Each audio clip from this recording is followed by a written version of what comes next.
শ্রমিক কল্যাণ তহবিল নিয়ে স্যার আমি একটু বলছি। শ্রমিক কল্যাণ তহবিলের উপরে স্যার নতুন করে কোনো ট্যাক্স বসানো হয়নি, যেটা বলা হচ্ছে 10%। এটা স্যার যেটা হয় আমাদের কোম্পানিগুলো তাদের প্রফিটের একটা পার্সেন্টেজ সেটা স্যার তহবিলে দেয়। আগে ছিল কোম্পানি যখন তহবিলে দিবে তখন 10% কাটা হবে। আমরা ওইটাকে স্যার সহজ করে বলেছি যে ওই সময় কাটা লাগবে না, যখন তহবিল যখন আমাদের পার্টিসিপেন্টদের দিবে তখন 10% কাটা হবে। কিন্তু নতুন করে স্যার ট্যাক্স বসে নাই, এটাকে স্যার একটু সহজ করা হয়েছে যাতে করে ইমপ্লিমেন্টেশনটা ভালো হয়।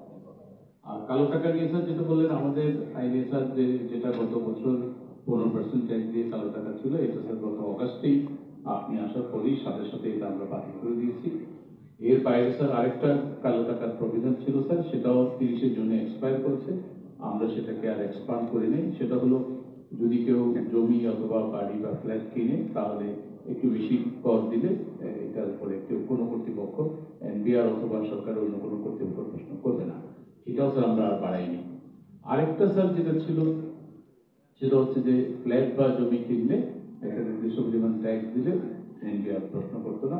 সেটাকে স্যার আমরা এবার একটু রেশন করছি, দুইটা ভাগে ভাগ করেছি। একটা হচ্ছে যারা নিজের জমিতে বাড়ি করবে তাদের যদি স্যার অনেক সময় দেখা যায় বিদেশ থেকে হয়তো টাকাটা আর্ন করেছে, টাকাটা সম্পূর্ণ ঠিকভাবে এনেছে, কিন্তু হয়তো কমাল চ্যানেলে আসে, নানা কারণে আমাদের এখানে স্যার অপ্রতিষ্ঠিত টাকা থেকে যায়। সেখান থেকে যদি যারা কিনে তারা যাতে করে তাদের একটা এক্সিট রুট থাকে, সে কারণে আমরা বলেছি যে ট্যাক্স দিয়ে তারা এটা ঘোষণা দিলে ট্যাক্স অথরিটি এটা মেনে নেবে। কিন্তু এর মানে এই না যে অন্য কেউ প্রশ্ন করতে পারবে না, অন্য অথরিটিরা প্রশ্ন করতে পারবে।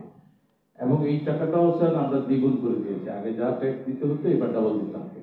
আরেকটা করেছি স্যার যেটা আগে ছিল না, ফ্ল্যাট ক্রয়ের ক্ষেত্রে এখানে প্রায় আমরা 5 গুণ বাড়িয়ে দিয়েছি। এটা স্যার খুবই কস্টলি হয়েছে স্যার। তারপরে স্যার যেহেতু এটা নিয়ে কথা হচ্ছে স্যার, এটা আমার মনে হয় সবাই মিলে স্যার আপনারা আলাপ আলোচনা করে চিন্তা করতে পারেন স্যার। এটা হলো স্যার কালো টাকা। আর যেটা স্যার ট্যাক্সের কথা যেটা বললো, আপনার কিন্তু এবার নিত্য প্রয়োজনীয় যতগুলো জিনিসপত্র আছে প্রত্যেকটার ক্ষেত্রেই কিন্তু ট্যাক্সের বোঝা কমানো হয়েছে। যেমন যে কথাটা বলা হচ্ছে যে ইনফ্লেশনের একটা বড় কারণ হচ্ছে তেলের দাম বেশি, গ্যাসের দাম বেশি। আমরা পেট্রোলিয়ামের ক্ষেত্রে এবার নানা রকমের রিলিফ দেওয়ার চেষ্টা করেছি। আমাদের এলএনজি ইম্পোর্টের ক্ষেত্রে আমরা 15% ডিউটি পুরোপুরি প্রত্যাহার করেছি।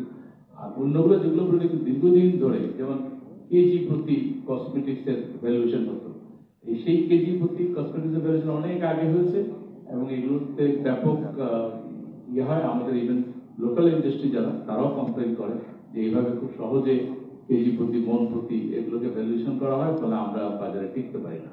সব কিছু মিলে আমরা এগুলো একটু বাড়িয়েছি। এগুলো যে শুধুমাত্র রাজস্ব আদায়ের জন্য বাড়ানো হয়েছে তা না, আমাদের লোকাল ইন্ডাস্ট্রিকে প্রোটেক্ট করার জন্য এগুলো লাগে। কারণ এখন অলমোস্ট প্রত্যেকটা জায়গায় কিন্তু আমাদের নিজস্ব শিল্প ব্যবসায়ীরা তারা কিন্তু এই সকল ইন্ডাস্ট্রির সাথে জড়িত, সে কারণে এগুলো করতে হয়েছে। আপনারা দেখবেন যে খুব বেশি নিত্য প্রয়োজনীয় জিনিসপত্র নাই, নিত্য প্রয়োজনগুলো সবগুলো আমরা খুবই কেয়ারফুলি এগুলোকে আমরা বরং চেষ্টা করছি কমানোর জন্য। Thank you. আমাদের ট্যাক্স জ্বালানির উপর তো ট্যাক্স, এলএনজি এবং ইলেকট্রিসিটির উপর তো ট্যাক্স বসানো হয়। হ্যাঁ বল।